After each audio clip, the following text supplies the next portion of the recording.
Thanks, Ray. Hi, my name is Tara Gomez, and today we're going to talk about Korean business culture. A few areas I would like to address are meetings, greetings, dress, business card etiquette, and gift exchange. Once I've addressed these areas, I will go ahead and wrap up this video presentation. The first area I'd like to talk about today are greetings. When doing business in South Korea, the men often greet each other with a slight bow, which is also accompanied by a handshake. In South Korean business culture, it is appropriate for women to exchange handshakes. However, a South Korean man will never initiate a handshake with a woman, as this can be looked at as impolite. Also, you may want to make sure that you are addressing people by their title or by their title within their family. First names are commonly used in South Korea once a relationship has been established. You also want to make sure that you wait for your Korean counterpart to initiate this exchange. Next, let's address meetings. South Koreans like punctuality, so you want to make sure that you're scheduling appointments and meeting those appointments in a timely manner. Also, you want to make sure that these appointments are scheduled well enough in advance. The most convenient times to do business in South Korea are between 10 a.m. and noon and 2 p.m. and 4 p.m.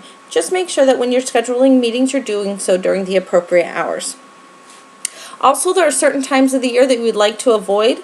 One is the Lunar New Year, which is typically January, February timeframe, and also the Moon Festival, which is in September and October.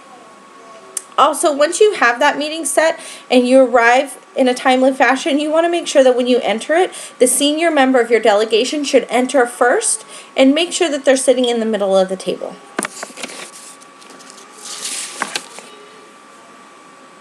You also want to make sure that you understand personal relationships before doing business in South Korea. Generally, a first meeting is a get-to-know affair. They want to establish a personal relationship before the business relationship can be agreed upon. Also, I'd like to address business card etiquette. Prior to doing business in South Korea, you want to make sure that you bring a sufficient supply of business cards with you to South Korea. You also want to make sure that you follow the proper procedures on giving business cards and receiving business cards. Anytime you give a business card in South Korea, you want to make sure you do so with both hands. Also, anytime you receive a business card in South Korea, make sure you're accepting it with both hands as well. Once you receive the business card, also make sure that you look at it. You want to make sure that you look at the business card and that you make a comment on it right away before sticking it in your pocket. If you just accept the card and put it in your pocket, this can be seen as rude. Now, when giving out a business card, you want to make sure there's a couple of things you want to follow. You want to make sure that one side is in Korean. You also want to make sure that on that business card, you're listing your title and any credentials that you have. Also, next we're going to deal with appearance. Appearance is very important in South Korean culture, as with any Asian country. It is important that at all times, whether it's formal and informal, that you look your smartest. It is for the Korean men, the dark suit, shirt, tie are still a very normal attire for them to wear. Women often wear business suits and dresses. In the winter, make sure you're dressing appropriately. Make sure you have coats, scarves, gloves, hats. Also, accessories, good quality accessories are very high value in South Korea. Next, we're going to talk about gift exchange. In South Korea, gift exchange is just part of doing business. It's done to secure favors and build relationships.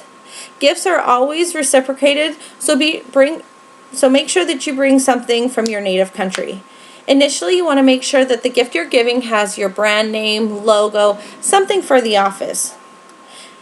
On one of your next visits, you want to make sure that the next item you bring has craftsmanship and beauty. Also, you want to make sure that the gift you bring is not too expensive, because the gifts are when the gift is given, an equal is given in exchange. So in conclusion, I'd like to say that understanding South Korean business etiquette will play an important role in developing a successful business relationship. Personal relationships are very important in the South Korean culture and take priority over business. It may take several meetings to close a deal or to come to an argument. The first couple of meetings will serve as a get-to-know meeting and not focus on business at all. Cross-cultural awareness in areas such as meeting etiquette and business protocols are ways of enhancing the business trip and maximizing the potential by minimizing understandings and promoting clear lines of communication. I hope you enjoyed our presentation on South Korea. You have a great day. Thank you.